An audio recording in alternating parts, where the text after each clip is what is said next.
نبی پاک صلی اللہ تعالیٰ علیہ وسلم کی زندگی میں بہترین نمونہ عمل ہے، بہترین۔ اگر کوئی شخص ایک خوبصورت ترین زندگی ترتیب دینا چاہے اور وہ محسوس کرے کہ زندگی باوقار بھی ہو، حسین بھی ہو، سکون والی بھی ہو، اور زندگی اس طرح کی ہو جس میں میری وجہ سے کسی کو تکلیف بھی نہ پہنچے، اور زندگی اس طرح کی ہو کہ میری وجہ سے کسی کا فائدہ بھی ہو جائے، اور زندگی اس طرح کی ہو کہ میرا وجود بیکار نہ ہو، میری صلاحیتوں کو زنگ نہ لگے، میں کچھ کر جاؤں، کچھ کر گزروں، زمانے کو کچھ دے جاؤں، ملت کے لیے، قوم کے لیے، وطن کے لیے، مذہب کے لیے، دین کے لیے، عقیدے کے لیے کوئی خدمات سر انجام دے جاؤں، میں کچھ نظریات میں بلندی پیدا کر جاؤں، میں کچھ کر جاؤں۔ اگر کچھ چاہے کہ میں کچھ کر جاؤں تو لَقَدْ كَانَ لَكُمْ فِي رَسُولِ اللَّهِ أُسْوَةٌ حَسَنَةٌ، پھر اس کے لیے میرے نبی پاک کی زندگی ایک بہترین نمونہ ہے، بہترین نمونہ۔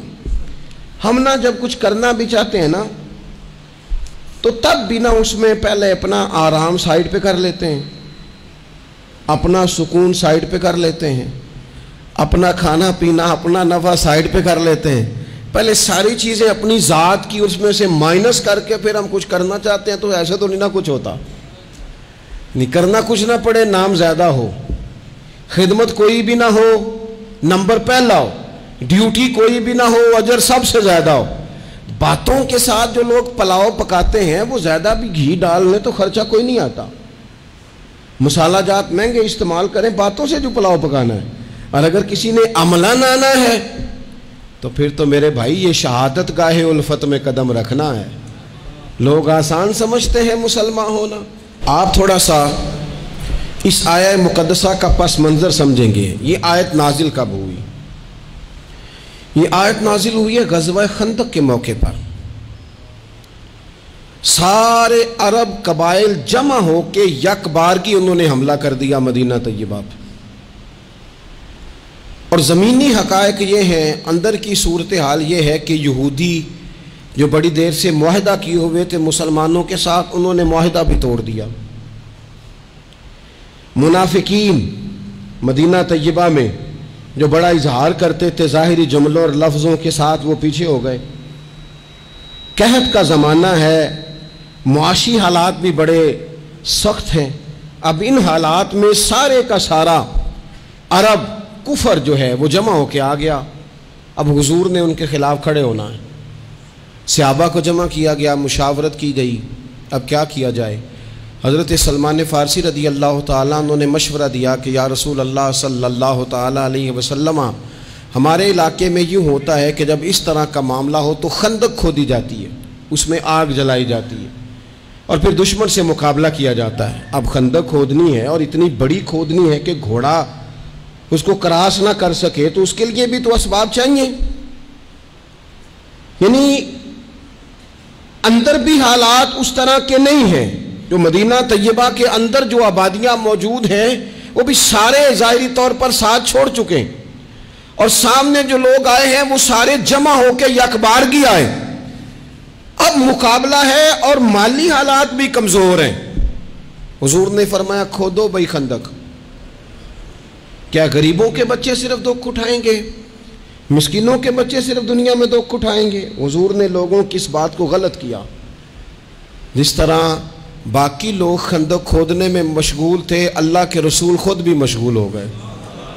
لوگ جیسے اندر سے مٹی اٹھا اٹھا کے خندق سے باہر لاتے تھے، نبی کریم بھی اٹھا کے باہر لاتے تھے۔ جتنی محنت دوسرے کر رہے تھے حضور اس سے ڈبل کر رہے تھے، بلکہ صحابہ فرماتے ہیں درمیان میں کچھ ایسی چٹانیں آئیں جو ہم سے نہیں ٹوٹتی تھی، تو حضور نے فرمایا مجھے دونا تھوڑا، مجھے دونا اوزار، میں تمہیں توڑ کے دیتا ہوں۔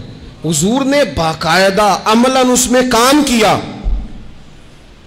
اور جب ہم نے کہا نا یا رسول اللہ ہم نے تو بھوک کی وجہ سے پیٹ پہ پتھر باندھے ہیں، تو حضور نے کپڑا ہٹا کے کہا تم نے اگر ایک باندھا ہے تو میں نے دو باندھے ہوئے ہیں۔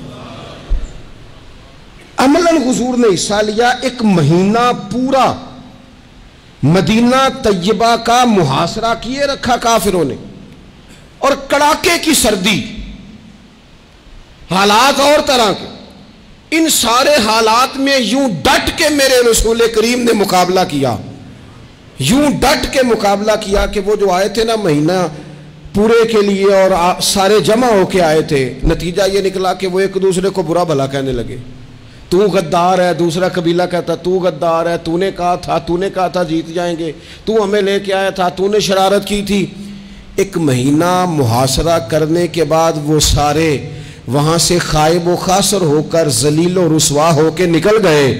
اور ان سارے حالات میں حضور یوں ڈٹ کے کھڑے ہوئے کہ کمزور پڑنے والے لوگوں سے، پریشان رہنے والے لوگوں سے، چھوٹی چھوٹی باتوں پر گھبرا جانے والی امت سے، اور ذرا ذرا سی باتوں پر ٹینشن طاری کر لینا اور کالا جادو ہو گیا، نظر لگ گئی اور فلانا آ گیا اور فلانے کی وجہ سے ایسا ہو گیا اور فلانے نے مجھے یوں کر دیا اور فلان کی وجہ سے میں کامیاب نہیں ہو سکا اور فلانا میرے ساتھ چلتا. تو اللہ کریم نے ان ساری کمزور باتیں کرنے والے ہم جیسے لوگوں کو سمجھایا کہ یہ حالات دیکھو اور میرے رسول کا ڈٹنا دیکھو، اور ان حالات میں بھی پورے کفر کو بھگا دینے کا انداز دیکھو.